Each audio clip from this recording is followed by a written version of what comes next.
we left off at page 150, chapter 42. Never allow your desire to become suppressed or depolarized. When a man desires his desire, when a man denies his desire for the feminine, either by choice or due to familiarity, it is a sign of his depolarization, even toward the world. He may seek a mistress in order to reinvigorate, but this is usually only a temporary and complicated solution, since it is only a matter of time before his mistress also becomes familiar and thus tiresome. Any woman toward whom a man becomes depolarized will feel his reflection and rejection, disgust, and turn away. In response, she will become angry and destructive. Her unhusband energy will begin to move chaotically, becoming even self-destructive. A man has no excuse. He must cultivate and polarize relationship to his woman. He is to remain in relationship with them. You have a choice. You could choose to give your gift as a celibate, living with only the moment engagement with the world and women, or you could choose to engage the world and women fully. As a way of giving your gift, if you choose to engage the world and women fully, then you must maintain a certain degree of polarization or mutual attraction with them. Otherwise, you will begin to reject, resist, and resent the world and women, undermining your capacity to give your gift. You've probably seen the face of your woman to the point of putting up with her. Rather than permitting her, she begins to look haggard and drawn.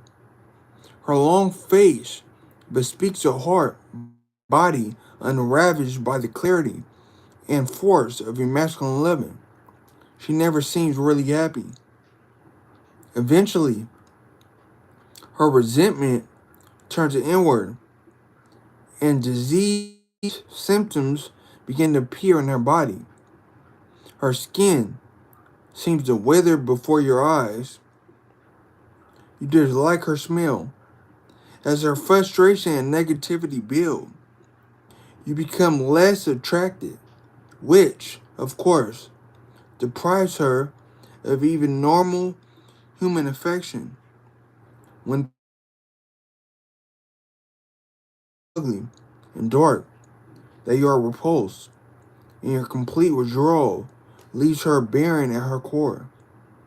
You may stay together because you love each other, but both of you are totally polarized, more disgusted than turned on by each other. During these times, you probably also begin to feel the same disregard toward the world. Over time, you may begin to lose interest in your projects and career. You may consider changing jobs or finding other women. It seems that newness in and out of itself will be more attractive to exciting than your worn out woman and your droning career. Right. Woman, exactly. With a mediocre man, he stays with a woman in a project for as long as they interest him and turn on. When the excitement seems to wear off, he moves on to another, and then another hopeful source of polarity and excitement. It is not time that kills delight, but familiarity, neutralization, and lack of purpose. Another man might find your woman to be quiet or turn on, even though she seems old shoe to you. woman who has one, but your capacity for desire. You may feel like having a little do with her as possible, but your lack of desire is only that lack of desire. You have spent so much time with your woman that you have rubbed off on each other like two magnets that have demagnetized each other. Familiarity breeds depolarization, and depolarization breeds content amongst lovers. Every moment you treat your woman as simply a childcare helper or buddy, you are neutralizing the same sexual differences that would secretly attract you to your female babysitter or business acquaintance. Over time, you actually begin to behave more sexually neutral with your woman than you do with other women you meet throughout the day. Chances are your woman is more sensitive to sexual energy than you. She will probably feel the effects of this sexual neutralization or depolarization. Her first reaction will be to feel rejected. Not in any big way, but in a small, constant way that undermines her feminine radiance. Even when she shines, you will treat her with more sexual neutrality than a woman on the bus. She will feel hurt and become darkened, and you will feel even less attracted to her. Although both of you are playing into the downward spiral of darkening depolarization, you must not blame her.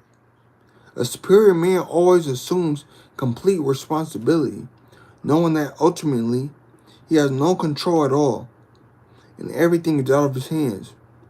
He acts with insistence, expecting nothing but this inherent feeling of completeness. He enjoys in the fullest giving of his gift. When your woman is looking withdrawn, dark, or downright ugly, assume she is a goddess, needs your divine invasion of her heart and body.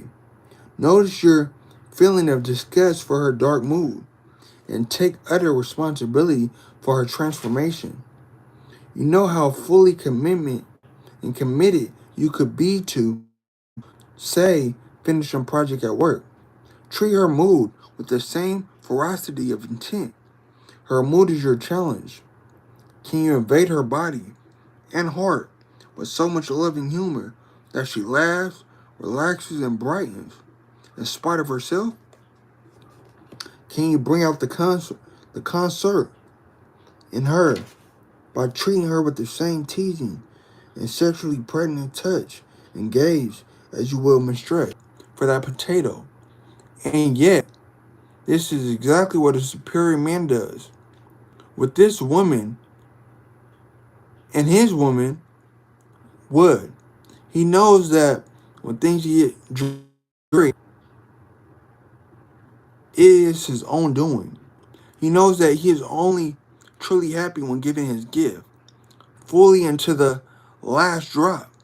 He knows that depolarization is a sign that he has ceased giving fully of himself.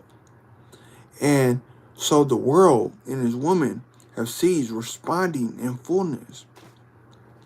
Sometimes the woman, that's fine. If it is a true movement of growth, clear, empowering, and an aspect of the ongoing giving of your gift. But more often than not, your first impulse to move on comes when you have ceased invading the moment with the fullest capacity, in your fullest capacity to give, and instead are droning along, coping rather than creating. You could spend decades coping with a job before you realize that you've wasted much of your life. After just a few minutes of coping with your woman, however, she will show you her pain. Her face will show it to you. Her tone of voice will reveal it. Her seeming ugliness will reflect the collapse of her radiant core in response to her ambiguity of desire. Her dark mood is as ugly and repulsive to you as your ambiguity moment of meeting a real challenge to bring a man back to full purpose. An emergency or treat that demands his best. And it only takes a moment of praise and deep appreciation to revoke a woman's radiance. It can happen to your woman at the grocery store, at the spa, when a man signals his appreciation. Or it can happen at the kitchen table with you, rather than deciding to move on because you are too weak to overcome your own neutralized lack of desire. Try to take on the challenge of manifesting love in the jury world and in your jury woman. Use your body and mind to smithereen your woman's darkness into love. Even if she has yellow eyes and fangs, she still loves to dance. It's up to your freedom and strength of transmission whether she drains your energy, bites your womanly head off, or... Chapter 43. Use her attractiveness as a slingshot through appearance. A good woman is a source of inspiration and attraction into the world for a man. You must never forget, however, that neither the world nor his woman is the purpose of his existence. His practice is always to feel through woman and the world, without suppression or disdain, into their source or very nature. A man's attraction to women must be converted from attraction to woman into attraction to women. He must feel his desire without suppression, and then feel through his desire into the source energy of desire. He must feel through her beauty into the very delight of which her beauty is but a ripple and reminder. His whole relation to appearance is optimized in his relationship in relation to women, either as obsession, distraction, or revelation. In your worship of women, never forget that they die. In your enjoyment of pleasure and delight, never forget that your sensations and feelings are fleeting and never absolutely enough. Women can attract you, heal you, and inspire your gifts, but they will never satisfy you absolutely. Never. And you know this. This is why women are so frustrating to you. Their promise to attract you in one way or another, perhaps many times a day. And yet, throughout your life, you have learned and will continue to learn that they cannot make good on the promise. The fulfillment that seems like a woman in actually uninvitable in her form. The play of her body. Wanting her body is the most obvious hoax of fulfillment. If you have ever gotten the woman you wanted, you know that it's never as good as you hoped for. And contract it over and over and over to the same woman or to a different woman. It's all the same thing. You are deceived by the mirage of your own desire. You are deluded by your own excitement. Women are not to blame. They are to be cherished and felt through. To feel a woman and be merely yanked by her desire for her form is stupid. Bullets and houseflies are yanked by feminine forms of desire. It is an endless, stupid round of mirage, desire, and need. And yet, so much of your life goes to looking at, thinking about, and desiring a woman. It's not something, but it is something that can be felt through. Like a slingshot, the momentum of your desire can be used to deliver you to the source that women only promise. Women are the epitome of appearance, All appearance, everything around you, potential and actual. And like women, all appearance seems to promise you something you want. You want success from your job. You want love from your woman. You want pleasure from your body. You want obedience from your dog.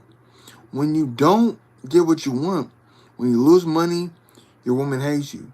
Your body is in pain, and your dog bites you. You are unhappy. When you do get what you want, you are less unhappy. You are least unhappy when you are relieved of the thing to get anything at all from appearance. Just driving in your car, wanting nothing, watching the trees go by, can be a way of perfection. Deep sleep,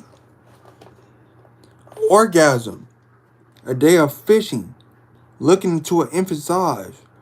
These occasions can relax you from your search long enough to realize that you already have what you seek, that what appearances promises the revelation of your own deep and inherently blissful nature. You are what you seek, but you have left your own deepness and are looking elsewhere. The stress of not finding it creates its own need to be released. And so the cycle continues. You are chasing your own tail, and much of the time that tail looks especially like a woman, but you need not to stop chasing. Instead, chase. Allow yourself to feel how badly you want her. Feel how deep is the itch you want scratched. Feel the need that drives you for most of your adult life to yearn for a woman in flesh or in fantasy, and discover what it really want. You've had a wild passion, and none of it lasted. It wasn't even that good as long as it did last. You need you need is far deeper than any woman could provide. So what is it? Your ultimate desire is for the union of consciousness with his own, wherein all appearance is recognized as your deed, and your desire for union with the woman is a step down version of this ultimate spiritual need. You can use your desire as a doorway to spiritual oneness. Magnify your desiring to the brink of madness. Sustain it with full breath, relaxed body, or open heart.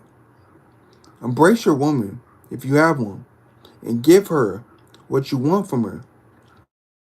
Give it all to her. Give it away to her. Give her so much of what you want from her that you could tell who is who. The chaser has become the tail, and all motion stops in the intensity of self-release. There is only one. The very light of your consciousness shines as the world, and it is looking back at you, appearing as woman.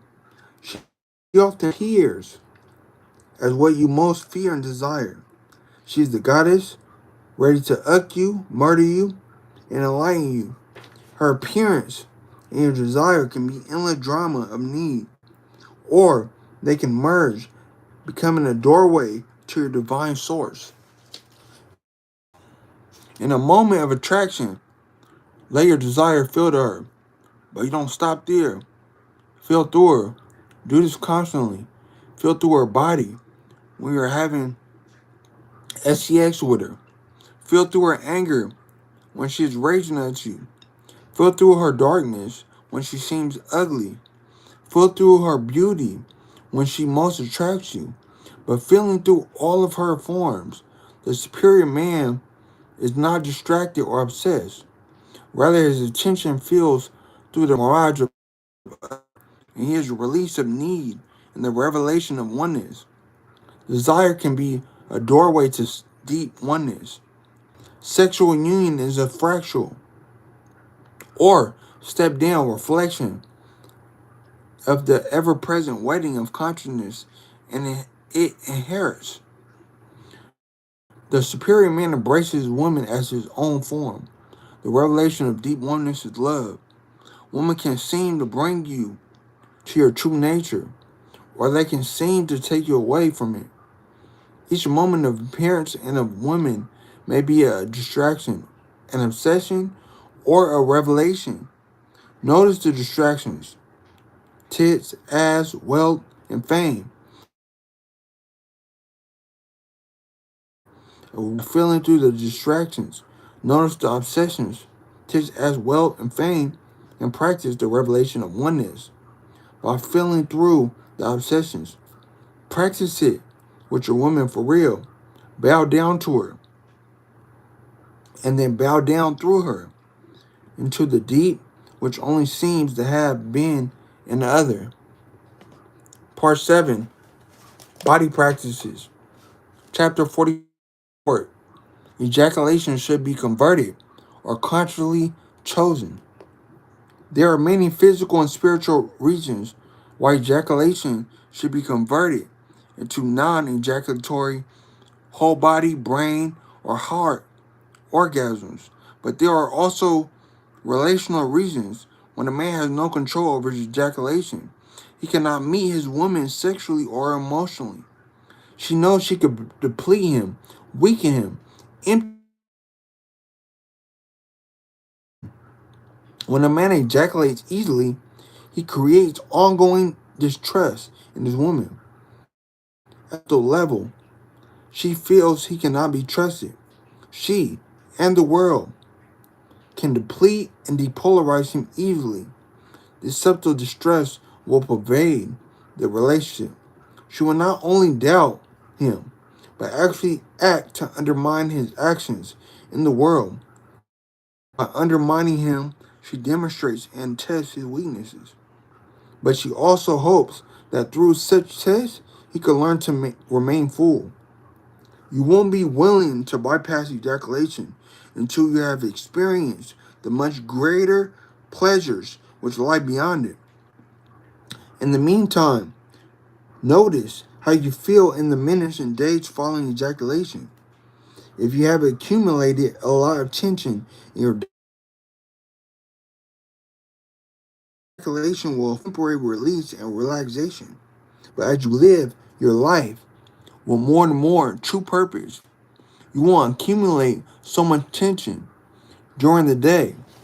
Then you will discover that ejaculation, for the most part, actually depletes and weakens you. It feels great for a few moments, but the price you pay for the gentile sneeze of ejaculation is a much higher level of mediocrity in your daily life.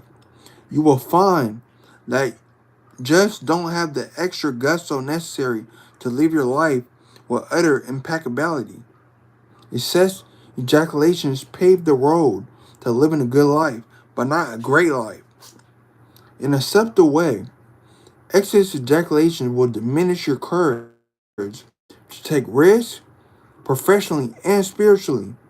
You will settle for doing enough to get by, to be comfortable, but you will find that you would rather watch TV than write your novel, meditate, or make the important phone call. You will have enough motivation to live a decent life, but ejaculations drain you of the cutting through energy that is necessary to pierce your own wall of lethargy and slice that in the world. Your gift will remain largely ungiven. Your woman can feel all of this. She may be sexually turned on by making you ejaculate. It may please her in the short run. She may even say she feels sexually unfulfilled if you don't ejaculate. But there's also a deeper part of her that has never been sexually fulfilled by you because of your tendency to ejaculate frequently and soon. Most women can experience many orgasms and deeper orgasms. And more importantly, most women have a natural connection between their and lose your erection, you are probably depriving your woman of her fullest capacity of her heart reception and expression, which is evoked by relaxed, loving, watery hours of your fearless and unstressful gentile penetration. It's not simply your gentile penetration that touches her deeply through. The main penetration that she feels is your yielding to her, through her in love. It is the fullness of your presence, the actual invasion of her body by your consciousness that must ravishes her. Face it, if you are like most men, after an ejaculation or two, you don't really want to penetrate or ravish her anymore. You are content to relax in the emptiness of released tension. You don't feel much desire to enter your woman, bodily or emotionally, as you did just before you ejaculated. Your woman wants to feel your lack of desire, and she also intuits, perhaps subconsciously, that your lack of desire also applies toward the world. If she could drain you, so can the world. If she waits for your deepest gifts, as you lie feebly in the bed of undesire, she might, though might the world. She senses that you have succumbed to her, that you have allowed temporary pleasures to diminish your capacity and fullest consciousness. She knows you will likewise succumb to the world. One part of your woman is happy. She made you come, excuse me. She is happy. You are relaxed and enjoying yourself. Another part of her is disappointed that you have allowed yourself to choose the temporary and pleasurable over the endless ravishment of her and the world. Sometimes she doesn't even know what she's missing. If she's never been with a man during sex, without conceding to the mechanical reflex of ejaculation, then she doesn't even know the extent of her capacity. She doesn't even realize how deep and ecstatic sexual loving can be. She had never been utterly dissolved in loving, surrendered beyond a shred of closure, ravished through and through, until there are none left to ravish, just openness, love, great and alive in all directions. Some women, because of their need to guard and protect their wounded heart, would actually prefer that you ejaculate. That way, they never have to open all the way or to expose their depths to your touch. They know that after some oral sex and maybe a half hour of intercourse, you ejaculate and it will be over. They don't you beyond their habitational closure. They could rather stay in control and draw out of your ejaculation whenever they want. It is especially the kind of woman who would most benefit from your undiminished capacity to lead her beyond all closure. And it is especially with the kind of woman that you can cultivate your ability to persist in the giving of your love. The world will constantly test your capacity to give your gift in the face of refusal. A woman who refuses your loving is simply a manifestation of this aspect of the world. Deep down, your woman only wants love, as do you. Her refusal is a form of her fear. She may have childhood wounds that she is afraid of feeling. She may have been hurt. That if it opens up, she'll be hurt again. But in the present moment, all emotional resistance comes down to the same thing a refusal to love.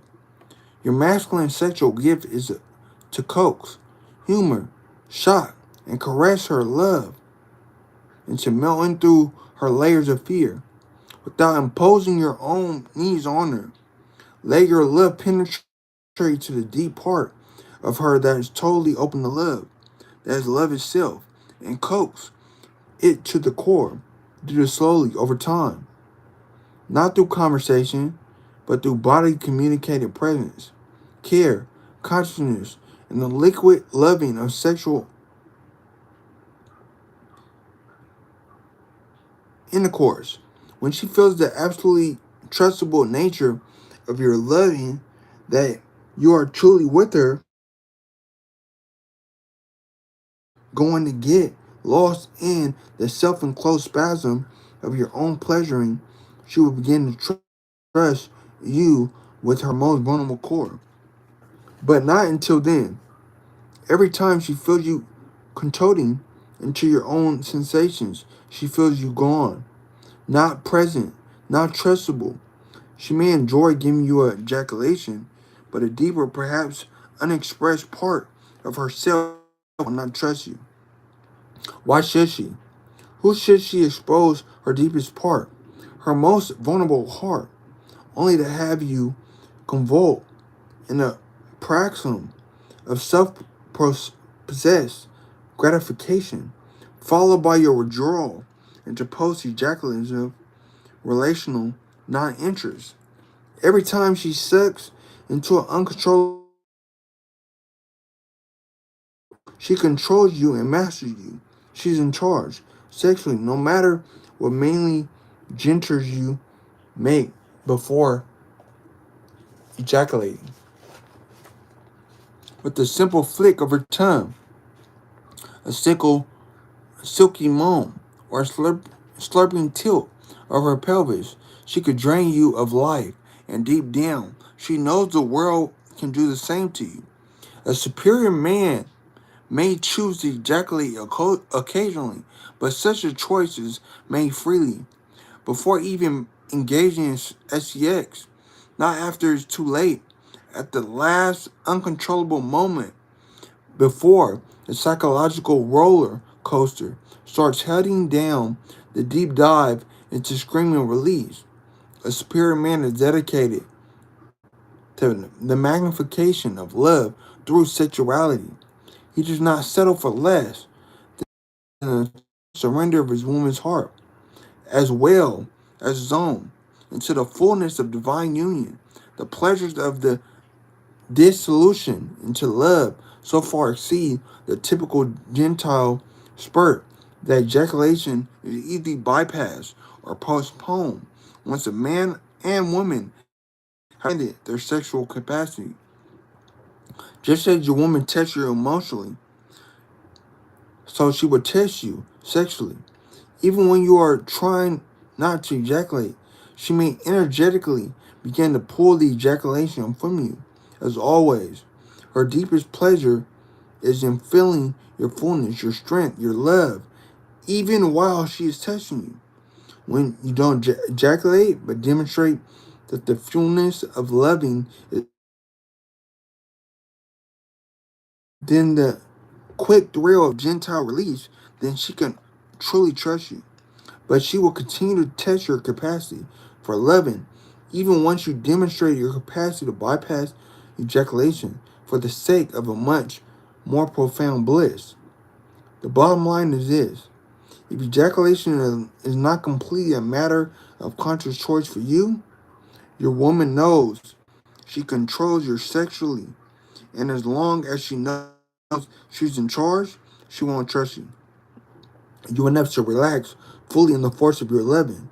She will always keep her heart somewhat protected, rather than surrender so deeply in her embrace that she is played into divine brightness.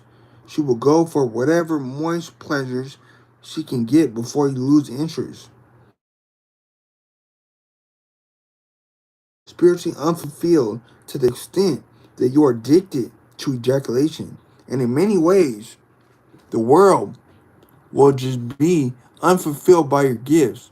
Your addictions of cycles of release will stop your short of full and conscious dissolution in your deepest source, and so your true gifts will not emerge. By strengthening your capacity for the fullest communion sexually, you also strengthen your capacity to dissolve into the source of life and reemerge soaked in gifts, erect with purpose, and full of desire to give your deepest gifts in the face of worldly resistance to you. A superior man dissolves into the mystery and reemerges full of love to give again and to love again and again without penetrating in his sexual relationship with his woman and in his creative relationship with the world. So we're going to stop right there at page 166. So later tomorrow we're going to read chapter 45, break down the front. Make sure y'all like, follow, share, subscribe, all that. Thank y'all for your time. Make sure y'all stay safe. Enjoy y'all weekend. The best is here. Global.